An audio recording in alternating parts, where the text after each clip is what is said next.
ನ್ಯಾಯ ಸಿಡಿಲು ಬಡ್ದಂಗೆ ಸಿಗುತ್ತೆ. ಸಿಡ್ಲು ನೋಡಿ, ಯಾರಿಗೂ ಒಂದು ಸಿಡಿಲು ಬಡೋದು ಯಾರಾದರೂ ಎಕ್ಸ್ಪೆಕ್ಟ್ ಮಾಡಿರ್ತಾರ? ಮಳೆನೇ ಆಗ್ತಾ ಇಲ್ಲ ಏನು ಅಂತಿರ್ತಾರೆ. ದಡ್ಡಂತ ಸಿಡಿಲು ಬೀಳ್ತದೆ. ಅದು ಯಾವಾಗ ಮಧ್ಯಾಹ್ನ ಸಿಡಿಲು ಹೊಡಿತದೆ, ಎಲ್ಲರೂ ಬೆಚ್ಚಿ ಬೀಳ್ತಾರೆ. ಆವಾಗ ಮಳೆ ಬರೋಕ್ಕೆ ಶುರು ಆಗ್ತದೆ. ಸೌಜನ್ಯ ನ್ಯಾಯ ಅದೇ ರೀತಿಯೇ ಸಿಗುತ್ತೆ. ಯಾವ ಅಪಪ್ರಚಾರಕ್ಕೆ, ಯಾವ ಈ ಫೇಕ್ ವಿಡಿಯೋ ಮಾಡಿ ಹಾಗೆ ಅವ್ರು ಹಿಂಗೆ ಇವ್ರು ಹಿಂಗೆ ನಿಮಗೂ ಬೈತಾರೆ, ನಮಗೂ ಸಿಕ್ಕಾಪಟ್ಟೆ ಬೈದಿದ್ದಾರೆ, ಎಲ್ಲ ಮನೆಯವ್ರನ್ನೂ ತೊಗೊಂಡು ಬೈತಾರೆ. ಯಾವುದಕ್ಕೂ ತಲೆ ಕೆಡಿಸ್ಕೊಳ್ಳೋಕೆ ಹೋಗಬೇಡಿ. 100ಕ್ಕೆ 100 100% ರಾಜಕಾರಣಿಗಳ ಪರ ಇರಲಿ, ಸರ್ಕಾರ ಅವ್ರ ಪರ ಇರಲಿ, PM ಇರಲಿ, CM ಅವ್ರ ಪರವಾಗಿರಲಿ, ಯಾರೇ ಇರಲಿ, ನ್ಯಾಯ ಸಿಗೋದು ಸಿಡಿಲು ಬಡ್ದಂಗೆ ಸಿಗುತ್ತೆ. ಆ ದಿನ ಅತ್ಯಂತ ಸಮೀಪ ಇದೆ. ಅದು ಯಾರಿಗೆ ಗೊತ್ತಿದೆ? ನಮ್ಮ ಹೋರಾಟಗಾರರಿಗೆ ಅನುಮಾನ ಇದೆ. ಆದರೆ ಅತ್ಯಾಚಾರಿಗಳ ಕುಟುಂಬ ಇದೆಯಲ್ಲ, 100ಕ್ಕೆ 100 ಅವ್ರಿಗೆ ಗೊತ್ತಿದೆ ನಾವು ಸಿಕ್ಕಾಕ್ಕೊಂಡಿದ್ದೀವಿ ಅಂಥೇಳಿ. ಮೊಸಳೆಗೆ ಗೊತ್ತಾಗಿದೆ, ತಿಮ್ಮಿಂಗಲಿಗೆ ಗೊತ್ತಾಗಿದೆ ನಾವು ಸಿಕ್ಕಾಕೊಂಡು ಬಿಟ್ಟಿದ್ದೀವಿ. ತಿಮ್ಮಿಂಗಲ ಅಂತ ತಿಳ್ಕೊಂಡಿದ್ದರು, ಈಗ ವಿಲಿ ಒದ್ದಾಡ್ತಾ ಇದ್ದಾರೆ. ಹೀಗಾಗಿ ಏನೇನೋ ಕನ್ಫ್ಯೂಷನ್ ಮಾಡಿಸೋದು. ಗಿರೀಶ್ ಮಠಣ್ಣವ್ರಿಗೆ, ಮಹೇಶ್ ಶೆಟ್ಟಿ ತಿಮ್ಮರೋಡಿಯವ್ರಿಗೆ ಆಗಲ್ಲ, ನಡುವೆನೇ ಜಗಳ ಹಚ್ಚೋದು. ಇದೆಲ್ಲ ಏನಂತ ನೀವು ಹೇಳಿದ್ರೆ ಗೂಢಚಾರ. ಹಿಂದೆ ಏನು ಮಾಡ್ತಿದ್ರಲ್ಲ, ಹಿಂದೆ ರಾಜರು ಬ್ರಿಟಿಷರು ಗೂಢಚಾರರನ್ನಿಟ್ಟು ಹಾಳು ಮಾಡೋದು, ಡಿವೈಡ್ ಮಾಡೋದು ಮಾಡ್ತಿದ್ರಲ್ಲ, ಇವರು ಅದನ್ನೇ ಮಾಡ್ತಾಯಿದ್ದಾರೆ. ಇವ್ರದ್ದು ಅದೇ DNA ಅಲ್ಲ, ಅದು ಮಾಡ್ತಾಯಿದ್ದಾರೆ. ಹೀಗಾಗಿ ಯಾರೂ ತಲೆ ಕೆಡಿಸ್ಕೊಳಕ್ಕೆ ಹೋಗಬೇಡಿ. ಜಯ ಸಿಗೋದು 100ಕ್ಕೆ 100 ಶತಸಿದ್ಧ. ಅದು ಬರೋದಾಗಿದೆ. ಇಲ್ಲಿ ಎಲ್ಲಿ ನಾವು ಎಡುತ್ತಿದ್ದೀವಿ ಅಂತ ಹೇಳಿದ್ರೆ, ಅನೇಕರಿಗೆ ಆಗುತ್ತೋ ಇಲ್ಲೋ, ಆಮೇಲೆ ಇನ್ನು ಕೆಲವೊಬ್ಬರಿಗೆ ನನ್ನಿಂದನೇ ಸಿಗುತ್ತೆ, ಅದು ಒಂದು ದೊಡ್ಡ ಭ್ರಮೆ. ಅದಕ್ಕೆ ಅದರದೇ ಆದಂಥ, ಈ ಹೋರಾಟಕ್ಕೆ ಅದರದೇ ಆದಂಥ ಒಂದು ಪದ್ಧತಿ ಇದೆ ನೋಡಿ. ಸ್ಟೇಜ್ ಬೈ ಸ್ಟೇಜ್ ಅವರು ಎಕ್ಸ್ಪೋಸ್ ಆಗ್ತಾ ಬಂದರು. ಸೌಜನ್ಯ ಹೋರಾಟದಲ್ಲಿ ಎಷ್ಟು ದೂರ ತಲುಪಿದ್ದೀರಿ ಸರ್ ಇವತ್ತು? ಈಗ ಸೌಜನ್ಯ ಹೋರಾಟದಲ್ಲಿ ಸುಪ್ರೀಂ ಕೋರ್ಟಿಗೆ ಪೆಟಿಷನ್ ಕುಸುಮಾವತಿಯವರು ಹಾಕಿದ್ದಾರೆ. ಸೊ ಡೇಟ್ ಕೊಡಬೇಕು. ಅದು ಸ್ವಲ್ಪ ತುಂಬ ಡಿಲೇ, ಯಾಕಂದರೆ ಸುಪ್ರೀಂ ಕೋರ್ಟ್ನಲ್ಲಿ ಸುಮಾರು ಜನ ಈ ಪ್ರಶ್ನೆ ಕೇಳ್ತಿರ್ತಾರೆ, ಸೌಜನ್ಯ ಕೇಸ್ದು ಏನಾಯಿತು. ಮರು ತನಿಖೆಗೋಸ್ಕರ 3 ತಿಂಗಳು ಟೈಮ್ ಕೊಟ್ಟಿದ್ರು ಅವರು. ಅಂದರೆ ಈಗ ಮಾರ್ಚಿಗೆ ಬರ್ತದೆ ಮರು ತನಿಖೆಗೋಸ್ಕರ. ಅಲ್ಲಿ ಅಡ್ವೊಕೇಟ್ ಇದ್ದಾರೆ, ಮಹೇಶ್ ಶೆಟ್ಟಿ ತಿಮ್ಮರೋಡಿಯವರು ಒಬ್ಬ ಅಡ್ವೊಕೇಟನ್ನು ಎಂಗೇಜ್ ಮಾಡಿದ್ದಾರೆ. ಸೊ ಪಾಸಿಟಿವ್ ರಿಸಲ್ಟ್ ಬರಬಹುದು ಅನ್ನೋ ಒಂದು ಇದನ್ನಿದೆ. ಬಟ್ ಒಂದೇನಂತ ಹೇಳಿದರೆ, ನಂದು ಈ ಎಂಟೈರ್ ಈ ಹೋರಾಟ ಅಥವಾ ಸಂಘರ್ಷ ಅನ್ನಿ, Soujanya is a tip of an iceberg. Soujanya case ಅಂತಹ 100 ಪ್ರಕರಣಗಳಾಗಿದೆ. ಈಗ SIT ಆಗಿದೆಯಲ್ಲ, it is as good as ಮರು ತನಿಖೆನೇ. ಅದು ಹೌದು, ನಿಜ. ಹೋರಾಟದ ಉದ್ದೇಶ ಏನಿತ್ತು? ಮರು ತನಿಖೆ ಆಗಬೇಕು, ಅಲ್ಲಿ ನಡೆತಕ್ಕಂತಹ ಅತ್ಯಾಚಾರ ಕೊಲೆಗಳ ತನಿಖೆ ಆಗಬೇಕು. SIT ಮಾಡ್ತಾ ಇದೆಯಲ್ಲ. ಸೊ ಇದು ಹೋರಾಟಕ್ಕೆ ಸಿಕ್ಕಂತಹ ಒಂದು ಏನಂತ ಹೇಳಿದರೆ ಒಂದು ಫಲಶ್ರುತಿ. ಸಕ್ಸಸ್ ಅಂತ ನಾನು ಹೇಳಲ್ಲ, ಅದರದ್ದು ರಿಸಲ್ಟ್ ಇದು ಬಂದು. ಅದು ಸರಿ ಇಲ್ಲ, ಅವ್ರು ಸರಿ ಇಲ್ಲ, ಸ್ಟಾರ್ಟಿಂಗ್ ಬರೋದು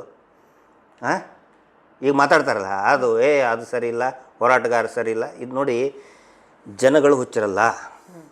ಇಲ್ಲಿ ಕೆಲವೊಬ್ರು ಏನು ಮಾಡ್ತಾರೆ, ಮಾರ್ಕೆಟ್ನಲ್ಲಿ ಕಾಯಿಪಲ್ಯ ಮಾರೋರನ್ನ ಜನ ನಂಬಿ ಹೋಗ್ತಾರೆ. ಹೌದು. ಆದರೆ ಕೆಲವೊಬ್ರು ಏನು ಮಾಡ್ತಾರೆ, ತಮ್ಮ ಮನೆಯಲ್ಲಿ ಕೊಳ್ತಿರೋ ಟೊಮಾಟೊ ಹಣ್ಣು ಮಾರಕ್ಕೆ ಬಂದಿದ್ದಾರೆ ಇಲ್ಲಿ. ಜನಗಳಿಗೆ ಗೊತ್ತಾಗುತ್ತೆ. ಜನಗಳಿಗೆ ಏನು ಎತ್ತ ಅಂತ ಗೊತ್ತಾಗುತ್ತೆ. ಆಮೇಲೆ ಎಲ್ಲರೂ ತಿಳ್ಕೊಬೇಕು, ಈ ಮಾತನ್ನು ನಾನು ವಿಶೇಷವಾಗಿ ಸೌಜನ್ಯ ಹೋರಾಟಗಾರರ ಒಂದು ದೊಡ್ಡ ಬಳಗ ಇದೆಯಲ್ಲ ಇಡೀ ಜಗತ್ತಿನಾದ್ಯಂತ. ಹೌದು. ಇಸ್ರೇಲ್, ಬಹರೇನ್, ಸಿಂಗಾಪುರ್ನಲ್ಲಿದೆ, ಅಮೇರಿಕಾದಲ್ಲಿದೆ, ಕೆನಡಾದಲ್ಲಿದೆ, ಆಸ್ಟ್ರೇಲಿಯಾದಲ್ಲಿದೆ, ಜರ್ಮನಿಯದಲ್ಲಿದ್ದಾರೆ. ಡಾಕ್ಟರ್ಗಳು, ಇಂಜಿನಿಯರ್ಗಳು ಫೋನ್ ಮಾಡ್ತಾರೆ. ಈ ರಾಜ್ಯದಲ್ಲಿರುವಂಥ ಅನೇಕ ಸೌಜನ್ಯ ಪರ ಹೋರಾಟಗಾರರಿಗೆ ಹೇಳ್ತೇನೆ, ದಯವಿಟ್ಟು ಈ ಥರ ಈ ಒಳಗಡೆ ಸೇರಿಕೊಂಡಂತಹ ನರಿಗಳ ಬಗ್ಗೆ ತಲೆ ಕೆಡಿಸ್ಕೊಳ್ಳೋಕೆ ಹೋಗಬೇಡಿ. Well shed sir. ತಲೆ ಕೆಡಿಸ್ಕೊಳ್ಳೋಕೆ ಹೋಗಬೇಡಿ. ಇಟ್ಸ್ ಆಲ್ ಇದೇನಾಗ್ತದೆ, ಕೆಲವೊಬ್ರು ಈಗೀಗ ಹೊರಗಡೆ ಬಂದು ಎಕ್ಸ್ಪೋಸ್ ಆಗ್ತಾ ಇದ್ದಾರಲ್ಲ, ಸೌಜನ್ಯ ಹೋರಾಟಗಾರ್ತಿ, ಸೌಜನ್ಯ ಹೋರಾಟಗಾರ ಅಂತ. ಹಿಂದೆ 1-2-3 ಜನ ಹೋರಾಟಗಾರ ಅಂತ ಹೇಳ್ಕೊಂಡು ಎಕ್ಸ್ಪೋಸ್ ಆಗಿ ಹೋದರು. ಅವರೆಲ್ಲ it is called smoking out ಅಂತಾರೆ. ನರಿಗಳನ್ನು ಹೆಂಗೆ ಹಿಡಿತಿದ್ರು ಅಂತ ಹೇಳಿದರೆ, ಇಲಿಗಳನ್ನು ಹಿಂದೆ ಟ್ರೈಬಲ್ಸ್ ಹೆಂಗೆ ಹಿಡಿತಾ ಇದ್ದಾರೆ ಅಂದರೆ, ಆ ಬಿಲ್ಗಳಿಗೆ ಹೊಗೆ ಹಾಕ್ತಾಯಿದ್ರು. ಹೊಗೆ ಹಾಕಿದ ತಕ್ಷಣ ಅವು ಹೊರಗಡೆ ಬರ್ತಿದ್ದು. ಹೌದು.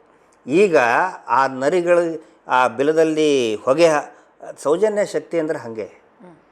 ಯಾರು ತಮ್ಮ ತಮ್ಮ ಲಾಭಕ್ಕೋಸ್ಕರ ಬರಲಿ ಲಾಭಕ್ಕೋಸ್ಕರ ಬರಲಿ, ಆದರೆ ಹೋರಾಟ ಹಾಳು ಮಾಡ್ತಾರಲ್ಲ, ಅಥವಾ ಈ ಅತ್ಯಾಚಾರಿಗಳ ಕಡೆ ಅಂತ ದುಡ್ಡು ತೊಗೊಂಡು ಅವರು ಫೇವರ್ ತೊಗೊಂಡು ಹೋರಾಟ ಹಾಳು ಮಾಡೋಕ್ಕೆ ಬರ್ತಾರಲ್ಲ, ಅವ್ರು ಯಾರೂ ಉಳಿಯಲ್ಲ ಹೋರಾಟದಲ್ಲಿ. ಹೀಗಾಗಿ ಯಾವುದೇ ನಮ್ಮ ಸೌಜನ್ಯ ಬಳಗ ಏನಿದೆ, ಕುಟುಂಬ ಇದೆ, ತಲೆ ಕೆಡಿಸ್ಕೊಳ್ಳೋಕೆ ಹೋಗಬೇಡಿ, ಅಂಥವ್ರನ್ನ ಇಗ್ನೋರ್ ಮಾಡಿ. ಈ ಮಾತು ನನ್ನ ಹಿಡಿದು ಎಲ್ರಿಗೂ ಅನ್ವಯಿಸ್ತದೆ. ಅವ್ರು ಏನೇ ಹೇಳಿ ತಲೆ ಕೆಡಿಸ್ಕೊಳ್ಳೋಕೆ ಹೋಗಬೇಡಿ. ಆ ನಂತರ ಎಷ್ಟೋ ಜನ ನ್ಯಾಯ ಸಿಗುತ್ತಾ, ಈಗ ನಿರಾಶೆ ಇಂಥ ಕೇಳ್ತಾರೆ, ಅಯ್ಯೋ SIT ಏನಾಗುತ್ತೋ ಏನೋ, ಮಾಡ್ತದ, ತನಿಖೆ ಮಾಡ್ತಾರ, ನ್ಯಾಯ ಸಿಗಲ್ವ. ಒಂದು ಮಾತು ಹೇಳ್ತಾ ಇದ್ದೀನಿ, ಟೈಟ್ಲ್ ಕೊಟ್ಟಿದ್ದಾರೆ ಧರ್ಮಯುದ್ಧ ಅಂತೇಳಿ. ಏನು ಧರ್ಮಯುದ್ಧ? ಧರ್ಮ ಯಾವುದು ಇದರಲ್ಲಿ? ಕೊಂದವರನ್ನು ರಕ್ಷಿಸೋದು ಧರ್ಮನಾ? ಅಲ್ಲ, ಅವ್ರು ಉತ್ತರ ಕೊಡ್ಬೇಕ್ರಿ. ಅವರು ನಾಚಿಕೆ ಆಗ್ಬೇಕು ಅವ್ರಿಗೆ. ಧರ್ಮಯುದ್ಧ ನೋಡಿ, ಈ ನನಗೆ ಈಗ ನನ್ನ ವಿರುದ್ಧ ಪೋಸ್ಟ್ ಮಾಡಿಸ್ತಾ ಇದ್ದಾರೆ, ಏನೋ ಕಮ್ಯುನಿಸ್ಟ್ರ ಜೊತೆಗೆ ಸೇರಿಕೊಂಡ್ರು, ಧರ್ಮ ವಿರೋಧಿ. ಏನು ಧರ್ಮ ಅಂದ್ರೆ ಏನು ರೀ?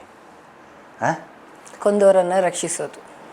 ಭಾರತ ಮಾತೆ ಅನ್ನುವಂಥ ಕಾನ್ಸೆಪ್ಟ್ ಏನಿದೆ, ನಾನು ಅದನ್ನು ನಂಬ್ತೀನಿ, ನಾನು ವಿರೋಧ ಮಾಡಲ್ಲ. ಭಾರತ ಮಾತೆಯ ಫೋಟೋ ನನ್ನ ಮನೆಯಲ್ಲೂ ಇದೆ. ಪ್ರತಿದಿನ ಅದಕ್ಕೂ ನಾನು ದೀಪ ಬೆಳಗ್ತೀನಿ, ಉದ್ದಿನ ಕಡ್ಡಿ ಬೆಳಗ್ತೀನಿ. ನಾನು ಕೇಳೋದು ಒಂದೇ, ಆ ಭಾರತ ಮಾತೆಯ ಫೋಟೋ ಏನಿದೆಯಲ್ಲ ಅದರಲ್ಲಿ ನೀವು ಸೌಜನ್ಯನ ನೋಡಿ. ನಾನು ಅದರಲ್ಲಿ ಸೌಜನ್ಯ ನೋಡ್ತೀನಪ್ಪ. ನಾನು ವಯಸ್ಸಾಗಿ ಸೀರೆ ಹರಿದಂಥ ಒಬ್ಬ ಅಜ್ಜಿಯನ್ನು ನೋಡ್ತೀನಿ ನಾನು. ಅದ್ಯಾಕೆ ಭಾರತ ಮಾತೆ ಆಗಬಾರ್ದು? ಯಾಕೆ ಆಗಬಾರ್ದು? ಕೋರ್ಟಿಗೆ ಹೋಗಿ ನೀವು ಇವತ್ತು ಪಾಪ ವಯಸ್ಸಾದಂಥವ್ರು ಹೆಣ್ಮಕ್ಳು ಬಂದಿರ್ತಾರೆ, ಅಥವಾ ಅಜ್ಜಿ ಬಂದಿರ್ತಾರೆ, ಮಗನ ಸುಮ್ಮನೆ ಹಿಡ್ಕೊಂಡು ಹೋಗಿರ್ತಾರೆ, ಏನು ಮಾಡಿರೋದೇ ಇಲ್ಲ. ನಾನು ಅಂಥವರಲ್ಲಿ ಭಾರತ ಮಾತೆಯನ್ನು ನೋಡ್ತೀನಿ. ನಾನು ಇವ್ರಿಗೆ ಯಾಕೆ ಅದರಲ್ಲಿ ಭಾರತ ಮಾತೆಯನ್ನು ನೋಡೋಕ್ಕೆ ಆಗಲ್ಲ? ವಂದೇ ಮಾತರಂ ಬಗ್ಗೆ ಮಾತಾಡ್ತಾರೆ. ವಂದೇ ಮಾತರಮನ್ನು ಅತ್ಯಂತ ನನಗೆ ವಂದೇ ಮಾತರಂ ಹಾಡಬೇಕಾದ್ರೆ ಕಣ್ಣಲ್ಲಿ ನೀರು ಬರ್ತದೆ, ಭಾವುಕನಾಗ್ಬಿಡ್ತೀನಿ ನಾನು. ಮೊನ್ನೆ ಒಂದು ಡೆಲ್ಲಿನೋ ಯಾವುದೋ ಒಂದು ಇದರಲ್ಲಿ ಈ ವಂದೇ ಮಾತರಂ ಪರವಾಗಿ ಈ ಪಾರ್ಟಿಯವರು ಒಂದು ಸ್ಟ್ರೈಕ್ ಇಟ್ಕೊಂಡಿದ್ರು. ಒಬ್ಬನು ಪಾರ್ಟಿದು ಶಾಲ್ ಹಾಕ್ಕೊಂಡು, ಕೇಸರಿ ಶಾಲ್ ಹಾಕ್ಕೊಂಡು ಒಂದು ವೈರಲ್ ಆಯ್ತು ಅದು ಸೋಷಿಯಲ್ ಮೀಡಿಯಾದಲ್ಲಿ. ಅಬ್ಸರ್ವ್ ಮಾಡಿದೆ. ಏನಂತ ಹೇಳಿದರೆ, ಇವರು ವಂದೇ ಮಾತರಂಗೆ ಅವಮಾನ ಮಾಡ್ತಾರೆ ಅಂತ ಹೇಳ್ತಾನೆ ಅವನು, ಒಬ್ಬರು ಗುಂಡಗಿದ್ದವನು. ಆಯಿತು, ನೀನು ವಂದೇ ಮಾತರಂ ಸುನಾವು ಹಾಡು ನೀನು ಅಂತ ಹೇಳ್ತಾನೆ. ಅವನಿಗೆ ಬರೋದನೇ ಇಲ್ಲ. ವಂದೇ ಮಾತರಂ ಹೇಳೋಕ್ಕೆ ಬರ್ತಾ ಇಲ್ಲ ಅವನಿಗೆ. ಅಂಥವ್ರು ಹೋಗಿ ಹೋರಾಟ ಮಾಡ್ತಾರೆ, ವಂದೇ ಮಾತರಂ ಪರವಾಗಿ ಇದು ಮಾಡ್ತಾರೆ. ನಾನು ಕೇಳೋದಿಷ್ಟೇ, ನನಗೆ ನೀವು ಟೀಕೆ ಮಾಡ್ತೀರಲ್ಲ ಮಾಡಿ. ವಂದೇ ಮಾತರಂನಲ್ಲಿ ನನಗೆ ತುಂಬ ಇಷ್ಟ ಆಗೋದು ತ್ವಂ ಹಿ ದುರ್ಗಾ ದಶಪ್ರಹರಣ ಧಾರಣಿ. ಅಂದರೆ ಏನು? ಭಾರತ ಮಾತೆ ನೀನೇ ದುರ್ಗೆಯ ಅವತಾರ ನೀನು. ಅಂದರೆ ರಾಕ್ಷಸರನ್ನು, ದುರ್ಗೆ ಅಂದರೆ ಎದಕ್ಕೆ ಪೂಜೆ ಮಾಡ್ತೀವಿ? ರಾಕ್ಷಸರನ್ನು ಸಂಹಾರ ಮಾಡೋಳು. ಇಲ್ಲಿ ರಾಕ್ಷಸರಂದ್ರೆ ಯಾರು? ಕೊಲೆಗಡಕರಿರ್ತಾನೆ, ಅಮಾಯಕ ಹೆಣ್ಮಕ್ಕಳನ್ನ, ಬರೀ ಹೆಣ್ಮಕ್ಳನ್ನಲ್ಲ, ಪುರುಷರನ್ನು ಕೂಡ ಕೊಂದಿದ್ದಾರೆ. ಅಮಾಯಕರನ್ನು ಕೊಂದಂಥವ್ರು ರಾಕ್ಷಸರಲ್ವಾ?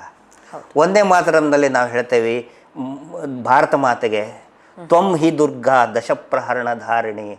10 ವಸ್ತ್ರಗಳನ್ನು ಹಿಡ್ಕೊಂಡವಳು ನೀನು. ಎದಕ್ಕೆ? ದುರ್ಗಾ ಮಾತೆಯಾಗಿ ನಿಂತವಳು. ಇಲ್ಲಿ ಆ ರಾಕ್ಷಸರನ್ನು ನಿರ್ನಾಮ ಮಾಡಬೇಕು, ಅವರ ಸಾಮ್ರಾಜ್ಯವನ್ನು ನಿರ್ನಾಮ ಮಾಡಬೇಕು ಅಂತ ನಿಂತಂಥವರು ನಾವು, ಮಹೇಶ್ ಶೆಟ್ಟಿ ತಿಮರೋಡಿಯವರು. ನೀವು ಭಾರತ ಒಂದೇ ಮಾತರಂ ಇದ್ದಲ್ಲಿ ಬರೀ ಹಾಡು ಹಾಡ್ತಿರಿ ಬಿಡ್ತೀರಿ, ಆದರೆ ನಿಜವಾಗಿ ಯುದ್ಧ ನಡೀತಾ ಇದೆಯಲ್ಲ, ನೀವು ಯಾಕೆ ಸಪೋರ್ಟ್ ಮಾಡಕ್ಕೆ ಬರ್ತಾ ಇಲ್ಲ? ಬಾಹುತೆ ತುಮಿ ಮಾ ಶಕ್ತಿ. ನನ್ನ ತಾಯಿ ಭಾರತ ಮಾತೆ, ನನ್ನ ಬಾಹುಗಳಲ್ಲಿ ನೀನೇ ಶಕ್ತಿ. ಹೃದಯ ತುಮಿ ಮಾ ಭಕ್ತಿ. ತಾಯಿ, ನನ್ನ ಹೃದಯದಲ್ಲಿ ನಿನ್ನದೇ ಭಕ್ತಿ.